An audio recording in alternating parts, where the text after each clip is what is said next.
Jace, guess what day it is? Honey? Can you be Jace in the Tour Pro video? No. No? I don't even know what I would talk about. Okay, thank you. Us people here in Central Florida are getting ready to take on a little bit of a weather pattern. And I have sent Jace out of the state of Florida on a little evacuation plan so that he could be with his family while we hunker down here and we brave Mr. Milton and see what he has to bring to us. But in the meantime, we are still bringing you Tour Pro Tuesday. Why? Well, because it's our favorite day of the week. We love to talk about golf swings. We love to help you understand what the best players in the world are doing so that you can learn what you should be working on, why you should be working on it. And then later on in the week, we'd love to take you out to the range to show you how you're going to get things done. And this week, we've got a lot to talk about because we've been kind of teasing out the program of the Drop 2 program, which is a really fun program for a lot of you at home that have become members of My Golf DNA family, because we're going to help you work on the facets of the game that you're probably the most weak in. That's right. A lot of you at home get fixated on working on the golf swing. But if you look at this fact that I'm about to drop on you, and it's a mind-boggling fact, that there are 66 million people that play the game of golf. 66 million people. And only 1% or less are considered scratch or better. Think about that number. Now, what separates that 1% from the rest of you at home?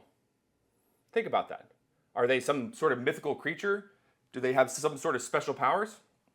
Absolutely not. In fact, there's been some studies on this stuff.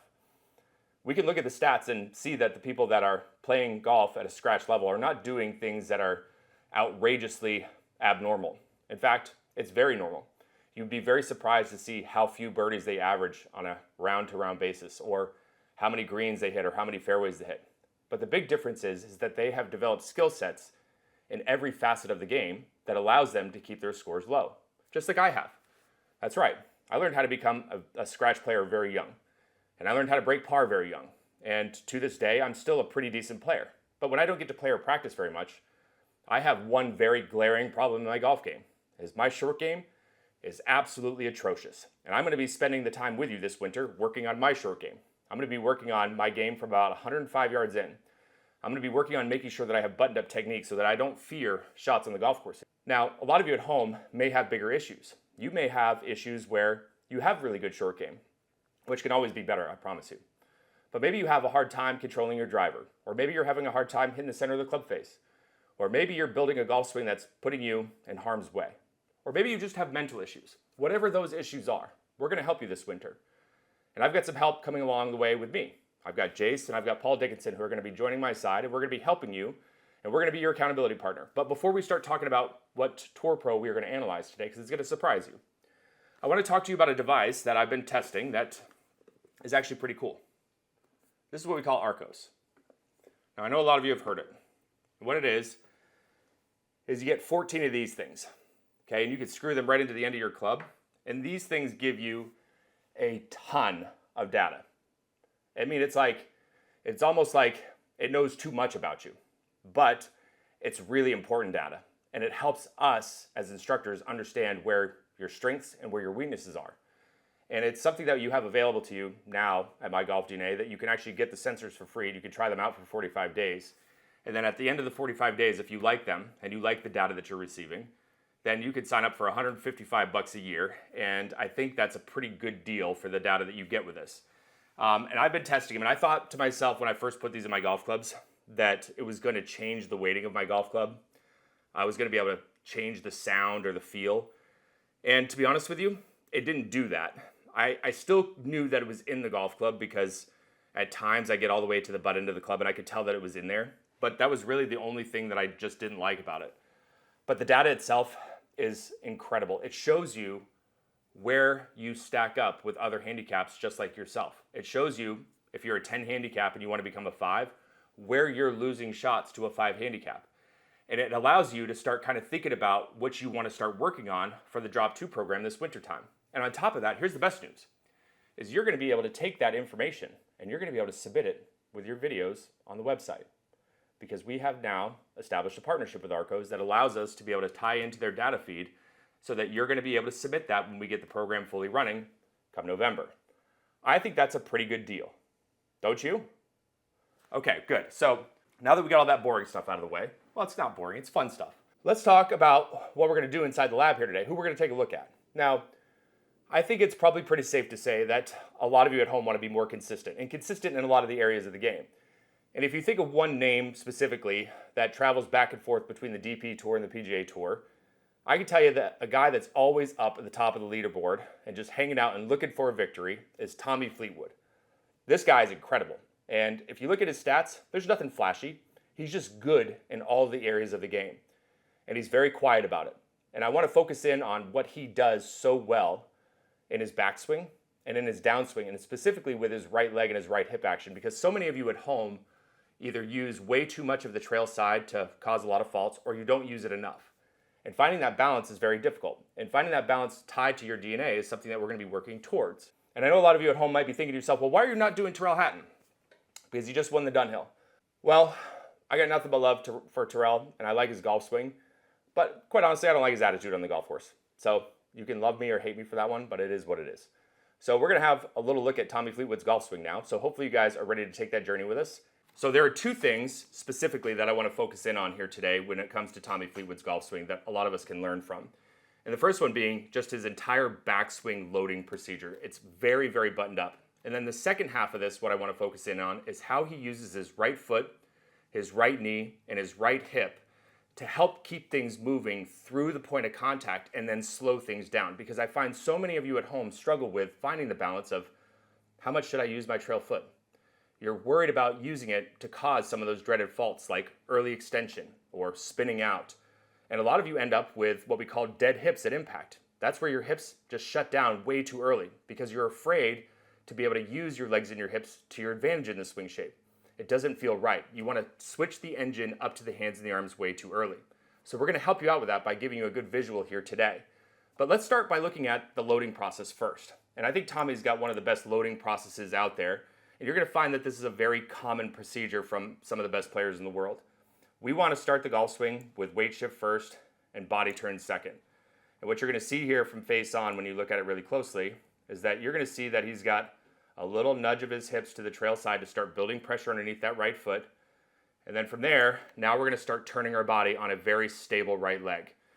What I mean by a stable right leg is a lot of you at home will struggle to keep your right leg flexed because you're trying to rotate your hips much more than they need to. And if you think about what your golf swing really looks like when your right leg straightens up, is that your spine tends to over-rotate and your hands and arms don't have any sort of speed limit to them.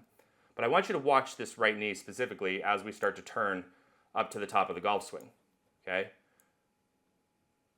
So the right knee becomes very, very quiet, especially from about lead arm parallel to the ground. And you can see that the hips have rotated. Let's just call that right in the ballpark of about 40 degrees. But because we've maintained the flex in that right leg, and because we have the weight underneath the right heel, right ankle area, what that allows us to do is to be able to stall the hips out and allow the torso to kind of have a speed limit to it now, so it's not going to over-rotate, which then in turn allows your arms to be able to not get run away from you at the top of the swing.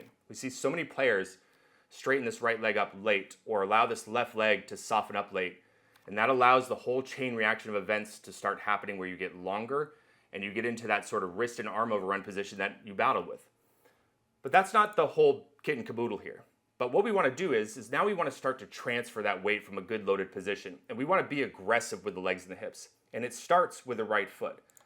And what we do with the right foot is we're not going to drive and push off of it and start, lunging out in front of the golf ball or bringing the hips in towards the golf ball. We're going to start to use our ankle to kind of brace into the ground. And I want you to watch really closely here from a face-on perspective. And you can kind of see that right foot kind of rotate a little bit on the outer portion as the hips are starting to shift to the lead side. So we're using that right foot to help move the pressure onto the lead side. We're not pushing out of it. So we're more or less kind of falling off of that really stable right leg platform that you built in the backswing. But now this is where the right knee starts to help out. The right knee is going to start to turn in towards the lead side. It's certainly from a down the line perspective going to go back to where it was at address. All right, so if you look at it from an address standpoint, I'm going to put a line in front of the right knee. And we're going to see the right knee pull back inside of that, and then we're going to see that it moves in towards that line.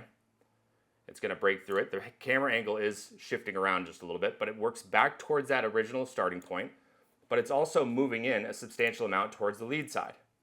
Now, as we get that pressure moved underneath the lead foot, this is where both legs and hips are going to be working in unison with one another. This is where he's going to start to brace on that lead side and really start to make his post-up move happen. But not just by using the lead side of the body. He's going to use a lot of his trail hip to help him get out of the way. Now, the one thing that I don't like about his golf swing is that where his weight lands in his lead foot. His weight is landing more in the forward part of the foot in the downswing, which is considered dangerous for a lot of you at home, because when your weight is forward like this, it's changing your central balancing pivot joint down to the knee, and knees are just not designed to rotate. But if that weight was shifted more underneath the ankle joint, a lot of you could rotate your hip with ease. Now, does that mean I'm going to call up Tommy and tell him, hey, you got to make this change or else? No, it's just something that you at home need to be cognizant of so that you build a golf swing that's safe on your body. Now, let's watch the right hip action from here down into the point of contact. Okay, so from face on, we can mark the hip socket right here, and watch how much it moves to the point of contact. You see that it moves a substantial amount in a horizontal and a vertical sense, but we don't see any vertical natured movement from the head and the chest. That's right. So many of you at home struggle with early extension because you drive the hips forward. You don't use the hips to rotate open properly. And a lot of you at home run into that because you're not using enough of the lead side or you're not using the trail side properly. So most of you can overcome this by thinking about getting the engine started. Think about getting the engine started by allowing the pressure to start to move from your trail ankle over to your lead ankle. Think about moving your weight to the interior portion of that lead ankle. And at that same time, what you want to be able to do is allow your right knee to start to move back to its original starting position. Allowing that knee to come forward is going to allow the hip to start to come back to a square position. And once that starts to happen, you're going to start to feel a significant amount of pressure more moved underneath the lead ankle. And then as that starts to happen, now you just take the right hip and you start to turn it in, just like you would see of Tommy, and now you've got yourself a position that's very powerful at impact. But this is only one piece of the puzzle. Now, if you look at the right foot specifically, and I know a lot of you have probably seen some of my videos on the website where we talk about the right foot's action in the downswing. So many of you at home have your right foot in this position and then you continue to rotate up onto it way too early. So many of you will look at your golf swings and you're flat-footed and not really getting off the trail side at all. And so it's hard to find that perfect balance. But I want you to see what the right foot now does through the release. Look at how stable the lower body is. Look at the legs and the hips all the way till the hands get above belt height. Once those hands get above belt height, that's when we start to rotate up onto the toe and into the finish position. If you notice that your hips aren't open at impact, like you would see of Tommy's, then you need to use more right leg to help.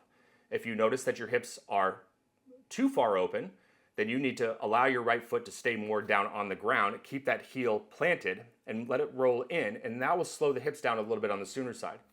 If a lot of you at home battle with your hips coming forward, then you started the engine the wrong way. When you start moving the hips forward, you're not going to stop. And a lot of times that comes from you moving the weight to the forward part of the foot in transition and allowing the knee to come too far forward with that.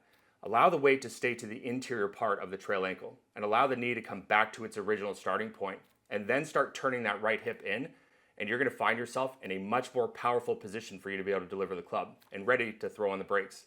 2 videos for you to focus on: the backswing builder and the roll of the right foot in the downswing. Both of those videos are available to you on the website. Take a look at those. They're very good videos for a lot of you at home to start finding that perfect balance. We'll see you guys in the next video. And if anybody is in the state of Florida, we wish you the best of luck during Hurricane Milton. Stay safe.